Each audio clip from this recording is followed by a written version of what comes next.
शादी में होने वाली 90% लड़ाइयाँ सिर्फ एक सुन्नत पर अमल करने से ख़त्म हो सकती हैं, जो शायद आप रोज़ाना तोड़ रहे हैं। क्या आपने कभी सोचा कि जिस इंसान के साथ आपने अपनी बाकी ज़िंदगी गुजारने का अहद किया था, अपनी पूरी ज़िंदगी गुजारने का अहद किया था, आखिर क्यों वक्त के साथ साथ ये छोटी छोटी बातें घरेलू उनके दरमियान में बड़े बड़े फ़ैसले पैदा कर देती हैं। तो इस तेज़ रफ्तार और मसरूफ़ तरीन ज़िंदगी में जहाँ काम का तनाव, बच्चों की ज़िम्मेदारियाँ और तन्हाई पहले ही इंसान को थका देती है, वहाँ घर का नाखुशगवार माहौल इंसान की रूह को निचोड़ लेता है। अगर आज आपके घर में भी खामोशी की दीवारें खड़ी हो चुकी हैं या बात बात पर तलखी बढ़ जाती है, तो ठहरिए।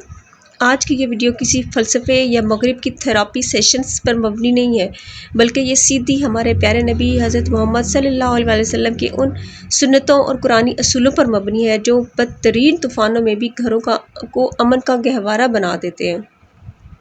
अस्सलाम वालेकुम वरहमतुल्लाहि वबरकातुहू। मैं हूँ जी ईस्टर्न गर्ल और आपका दिल की गहराइयों से खैर मुक़द्दम करती हूँ अपने इस चैनल ईस्टर्न गर्ल पर। और ये वो जगह है जहाँ हम इस्लामी तालीमात, इज़्दवाजी ज़िंदगी, रिश्तों की खूबसूरती, ख़वातीन की रहनुमाई और मोटिवेशनल मौज़ूआत पर कुरान और सुन्नत की रोशनी में बात करते हैं, ताकि हर घर मोहब्बत, सुकून और बरकत का गहवारा बन सके। अगर आपने अभी तक मेरे चैनल को सब्सक्राइब नहीं किया तो अभी सब्सक्राइब करें और बेल का आइकन ज़रूर दबाएं, ताकि मेरी हर नई वीडियो सबसे पहले आप तक पहुँच सके। आइए आज के मौजू की तरफ चलते हैं। आज हम उन 3 बेहतरीन इस्लामी तरीक़ों पर बात करेंगे जो शादीशुदा ज़िंदगी के उलझाव और रंजिशों को ख़त्म करके आपके रिश्ते को दोबारा मोहब्बत और एहतराम से भर देंगे। तो चलिए दिल को छू लेने वाले इस सफ़र का आगाज़ करते हैं।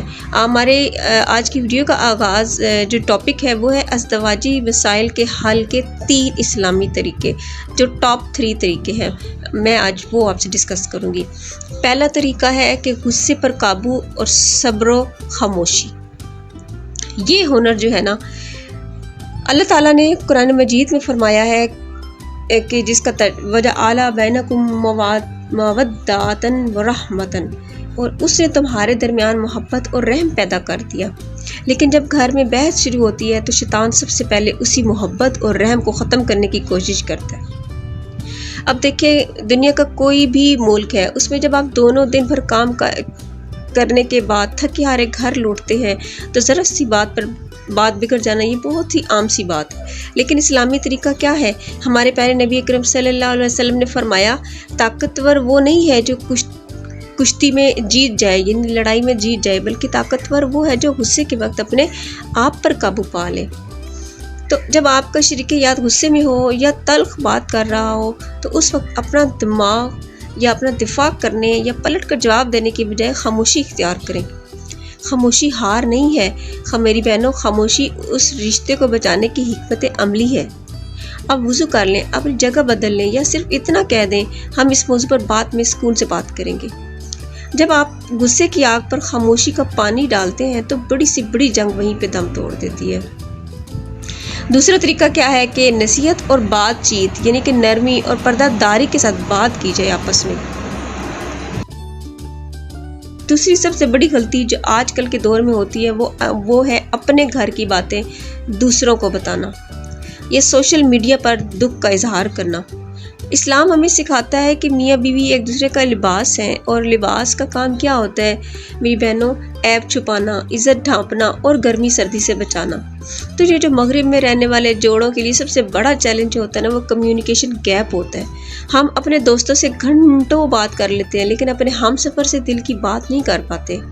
तो दिन में जो है ना, अपनी बातचीत का कोई एक ख़ास वक्त मुकर्रर करें। दिन में कम से कम 15 मिनट फ़ोन या लैपटॉप को एक तरफ रख कर एक दूसरे की बात सुनें। कम से कम 15 मिनट सिर्फ। तंज से परहेज़ करें। जब भी बात करें, आपने ऐसा किया कहने की बजाय अपने जज्बात का इजहार करें, जैसे कि मुझे इस बात से दुख हुआ। पर्दादारी रखें। कितनी ही बड़ी बहस क्यों ना हो मेरी बहनों, अपने बेडरूम की बात वालिदैन, दोस्तों या सोशल मीडिया तक ना जाने दें। जो मसला घर के अंदर हल हो सकता है वो बाहर जाते ही तमाशा बन जाता है। और तीसरा तरीका क्या है? दरगुजर, माफ़ी और सुलह। तीसरा सबसे ताकतवर तरीका यही है, माफ़ कर देना और आगे बढ़ जाना। ہاں دیکھیں، ہم سب انسان ہیں اور غلطیاں ہم سے ہی ہوتی ہیں، لیکن سوچیں کیا ہم اللہ سے یہ امید نہیں رکھتے کہ وہ ہماری بے شمار غلطیوں کے باوجود ہمیں معاف کر دے؟ تو پھر ہم اپنے اس ہم سفر کو معاف کیوں نہیں کر سکتے جو ہمارے لیے اپنا سب کچھ چھوڑ کر آیا ہے، چاہے وہ میاں ہے چاہے وہ بیوی ہے۔ نبی کریم صلی اللہ علیہ وسلم کا اسوہ حسنہ دیکھیے، آپ صلی اللہ علیہ وسلم اپنے گھر والوں کے ساتھ انتہائی نرم مزاج کرنے والے اور درگزر کرنے والے تھے۔ آپ صلی اللہ علیہ وسلم نے کبھی اپنی ذات کے لیے بدلہ نہیں لیا۔ انسان کی جو انا ہوتی ہے نا، یہ جو ایگو اکثر راستے کی دیوار بن جاتی ہے۔ میں پہلے معافی کیوں مانگوں، یہ دونوں پارٹنر سوچتے ہیں، میاں بیوی۔ یہ سوچ شیطان کی طرف سے ہوتی ہے۔ اسلام کہتا ہے کہ وہ انسان افضل ہے جو صلح میں پہل کر لیتا ہے۔ تو رات کو سونے سے پہلے اپنے دل کو تمام گلے شکووں سے پاک کریں، اپنے شریک حیات کا ہاتھ تھامیں اور کہیں کہ جو ہوا اسے بھول جاتے ہیں، ہم اللہ کے لیے ایک دوسرے کو معاف کر دیتے ہیں۔ یقین کریں یہ ایک جملہ آپ کے دل سے پہاڑ جیسا بوجھ جو ہے ہٹا دے گا۔ تو میری پیاری ماؤں، بہنوں، بیٹیوں اور میرے بھائیوں، دیار غیر میں، امریکہ یا کسی بھی ایسے مغربی ملک میں رہتے ہوئے اپنے رشتوں کو سنبھالنا آسان نہیں ہوتا۔ یہاں نہ کوئی بڑا سمجھانے والا ہوتا ہے، نہ وہ خاندانی نظام ہوتا ہے جو مشکل وقت میں سہارا دے۔ یہاں صرف آپ دونوں ہیں اور آپ کا اللہ ہے۔ تو نکاح کوئی عام معاہدہ نہیں ہے، یہ اللہ کے نام پر لیا گیا ایک مقدس میثاق، ایک عہد ہے، وعدہ ہے۔ آپ کا شریک حیات آپ کے پاس اللہ کی امانت ہے۔ ان چھوٹی چھوٹی انا کی جنگوں میں اس خوبصورت رشتے کو ضائع نہ ہونے دیں۔ ذرا سوچیں، جب آپ بیماری میں ہوں گے، جب بڑھاپا آئے گا، تو یہی انسان آپ کے ساتھ کھڑا ہوگا۔ دنیا کی ہر کامیابی بیکار ہے اگر آپ کا گھر پرسکون نہیں ہے۔ تو آئیے آج مل کر اللہ تعالیٰ کے حضور اپنے گھروں کی سلامتی کے لیے دعا کرتے ہیں۔ اے ہمارے پروردگار، ہمارے گھروں کو سکون، محبت اور رحمت کا گہوارہ بنا دے۔ ہمارے اور ہمارے شریک حیات کے درمیان شیطان کی ڈالی ہوئی ہر نفرت اور سود جو فہم کو اس کو ختم کر دے۔ ہمیں ایک دوسرے کا لباس، ایک دوسرے کی طاقت اور ایک دوسرے کے لیے پرسکون سایہ بنا دے۔ آمین یا رب العالمین۔ اگر اس ویڈیو نے آپ کے دل کو چھوا ہے، اس اپنے شریک حیات کے ساتھ آپ ضرور شیئر کریں اس ویڈیو کو، تاکہ آپ مل کر ایک نئے سفر کا آغاز کر سکیں۔ اور کمنٹ سیکشن میں آمین لکھنا نہ بھولیے گا، اور اپنی قیمتی رائے سے بھی مجھے ضرور آگاہ کیا کریں۔ اپنا اور پیاروں کا بہت زیادہ خیال رکھیں، اور اللہ تعالیٰ آپ کے گھروں کو ہمیشہ آباد اور خوش رکھے۔